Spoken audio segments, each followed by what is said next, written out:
faith is the substance of things hoped for. Then fear is the substance of things dreaded.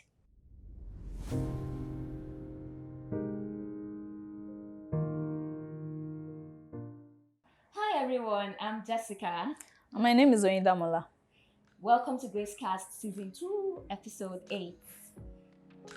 Service today was on a different level. It was glorious. Still Levites. Still Levites. You know, last week I was saying, can these guys get any better? And the week before that. But this week it was on an entirely different level. How was service for you? Service was awesome and still awesome because I'm taking the seed the word has sown in my life, and I'm taking it to apply it. And also, service is still great. Yeah. You understand the English, please? Okay, so for me, I was able to relate with what Pastor Anu was saying. You know, she said God can be trusted, and that's basically the story of my life. Because I was once in a down place. I gave up on everything. Like, my parents couldn't help me, my friends couldn't help me. I was just like, I was so down that I was waiting for death. There was no purpose. I was like, what am I actually living for? There was nothing again. But the way God just turned everything around, it is not logical. You can't explain it. So when she was saying God can be trusted, and when you're in your lowest moments, God can save you, I can literally relate to it, because that's like me. Do you understand? Yeah. Good. I can also totally relate to what she said when she said God can be depended upon and how God can be trusted. And then she mentioned something that was so profound. She said that the devil will try to fight your very first experience of God, because he knows that once you can break that code, you can get to, replicate those answers in God. You can get to have a ripple effect of that experience in God. So he would try to fight the very first. And when she said that, I could totally relate. My very first experience of knowing God for myself was when I gained admission to UI. From home, I was already discouraged to not go to school, because really, nobody has ever gone to school before me. And then everybody was saying, there is no money. So look around you. Who else have gone to school before? Why is it that it's just you that wants to go to school and all of that? But I was just very strong-willed. I am still strong-willed. I was very strong-willed, and I decided, no, I was going to go to school. I saw the school fees. I was like, it's no money now. It's something that God can do. And I was just going here and there trying to raise the money for myself and all of that. When I raised the money, I got to school and I felt I can pay the money, and then God will see me through and all of that. And then they saw my name, Jessica Mensa, we're a Ghanaian, a foreign student. Sorry, you cannot pay as a Nigerian. I tried paying through the portal, and I was the last person to pay in my whole faculty, because I was being told I cannot pay as a Nigerian. I was to pay as a foreign student, and to pay as a foreign student, you have to pay in dollars. I have never seen dollar bill in my life. I'd only seen it in movies, but they were saying I was to pay. And when I had to, check the money in Naira, it was over 10 times as much as I would pay. The way God likes to show himself, he said 10 times over, and I would foot the bill. But at that time, it wasn't making sense to me. But God came through in a place where there was literally nobody else to turn to. God came through, and I began to know God as Jireh. From that moment till date, there has been something that I've caught, that I know that no matter what, no matter how tight a situation is, God can never leave me stranded. That has been a seed that has been sown, and I'm grateful. Although it wasn't so easy that time, but I'm grateful to have come to know him for myself as Jireh.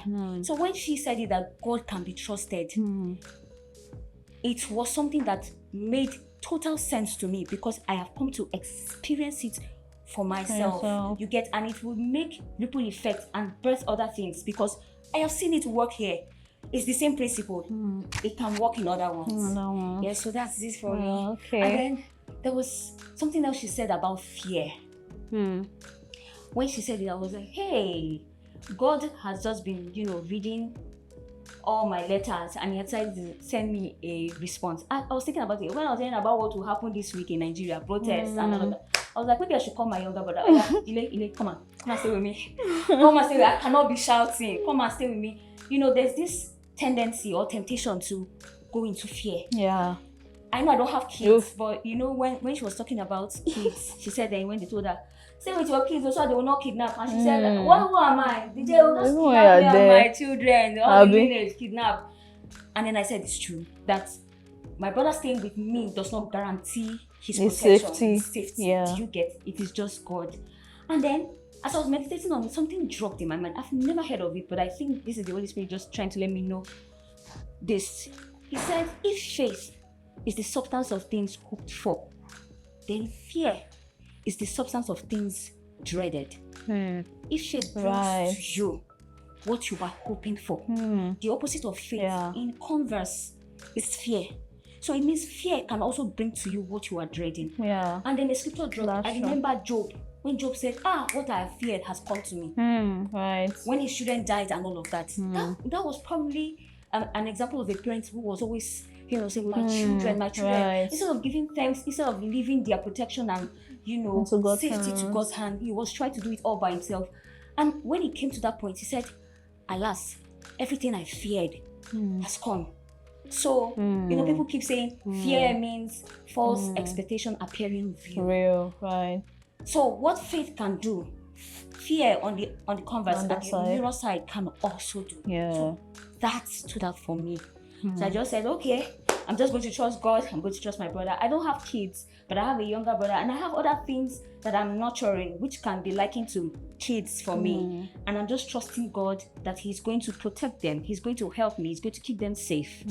So this stood out most for me in service. What other things stood out most for you? Okay, so I'm actually going to continue from where you stopped. You were talking about fear, being able to bring to reality what we're actually scared of happening, right? Okay, so it's like it's merging with when Pastor Anu said you have to know God personally, then God has a reputation, right? When she said you have to know God like personally, I remember I was studying the book of Genesis, and people were like, the book of Genesis, it talks about creation and all, but for me it was a love story, because looking at the story of each person from Adam to, I realized that it's exactly what they asked for that God would do for them. Like, I remember when Cain killed Abel, then he was scared that people would kill him. He granted him his wish. And I was like, if God can even do this thing to these people that have faltered like this, he's trying to tell us that we can come boldly to the throne of grace without fear. Because I remember when I was in school, and I came from this background that when we hear my dad's on, we run into the room. Oh, wow. Yes, my dad was very, very strict, and my mom is like, if we do something wrong, and she finds us, wait until your daddy comes, that kind of thing. So there was this fear instilled in us that we can't make a mistake and go back to mommy, I did this thing mistakenly, blah blah. Do you understand what I'm saying? So there was this time that I've missed it. I missed it right from my first year in school, and it was bad. Bad. It was very bad. And coupled with financial crisis and everything. I had coped with that financial, because it wasn't new to me as at that time. But then everything was so overwhelming. So overwhelming. I was sexually molested, and I gave up. I stopped going for classes. I literally dropped out. The only thing was, it wasn't official. Yeah. Do you understand? So it was bad that I would stay in my room for weeks without eating, without coming out of the room at all. But then I was like, I'm just waiting for God to I just want to die. That was what was remaining. I felt useless. I felt like I didn't have any purpose in life again. And meanwhile, that time my husband was my neighbor. So yeah, and I kind of I don't want to, there's this kind of trauma that you have that you don't feel you are worthy to talk to anybody. Yes. Again, then we just come sometimes once in a while when I go outside, Not like go out, maybe step up out of my room, then it will pass. I'll just snub, pass. We kept doing that for months. And one day was just like, hi, what's your name? I said, I was going to the bedroom. I was angry. I was bitter. I don't want to talk to him, but I was like, oh, can I have your number? What came to mind was, I'm going to block you at the end of the day. Do you understand? I was like, my husband is a very persistent person, if you know him. Of course. So he kept messaging me, I would ignore his messages and all. Then he was going to this church in Ife. Then the pastor of the church is a mentee to Reverend Gbeminiyi. Yes, Reverend, I'm telling you. So Reverend Gbeminiyi, in fact, God literally coupled my life back together. Like, he coupled it together. And so it was like, oh, I'm inviting you to my church. That was after weeks of trying to reach me that I've been ignoring his messages and all. I was not like, okay, I'm following this family to church and everything. And then I went to the, oh God, I don't want to mention. So I went to the church with the family because I was an exco in church before the mess happened and in my fellowship in school. So I felt like God had left me and like, I'm not even worthy again, kind of thing. So I was like, so I promised to somebody, like his family stays close to my house, so they invited me to church. I was like, let me shall leave the house. So I went and I remember that because I love jotting. So I remember that I was jotting down names of people. I couldn't gain anything. So I just messaged my husband that, is your service still on? He said yes. So I took bike from that church immediately and left. So he said I should take bike because I didn't have any cash on me. So he said he was going to pay. So I went to the church, then he paid. I met the last part of the message and I was like, oh, okay. It's like there's still hope for me again. Like, oh God. Sorry? Yeah. If you don't want to. If you don't want to, you don't have to talk about it. I felt hope. Okay. So after that time, my husband would invite me he does prayer walks every morning, 6 a.m. There was nothing I was doing. So I'll follow him. And that was how God changed everything in my life. Jesus. If he could do that for me, I don't know what I cannot do again because there was nothing left. My parents couldn't help me. I couldn't even tell them what I was going through. Do you understand? So, I mean, I thank God I went through that because now when I see people going through stuff like that, I'm able to tell them, you don't have any problem.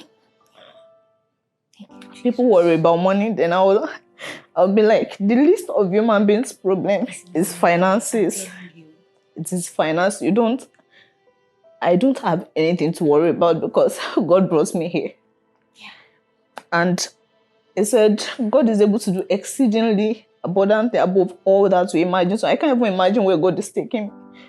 It has been a source of joy for me. Yeah. When I look at my friends, look at me and they're like, God, seeing you, we know that there's nothing God cannot do. Yeah. And that alone is a testimony for me. So, God. Thank you for sharing. Thank you. If you've watched us to this time, I just want to say thank you. If there is anything that you know that God has done for you at any point in time of your life that you are reflecting on as you watched us speak, you can share with us in the comment section. We will be there to read it with you. Yeah. Thank you. You can share this, you can comment, you can like it. Thank you for watching. Blessings.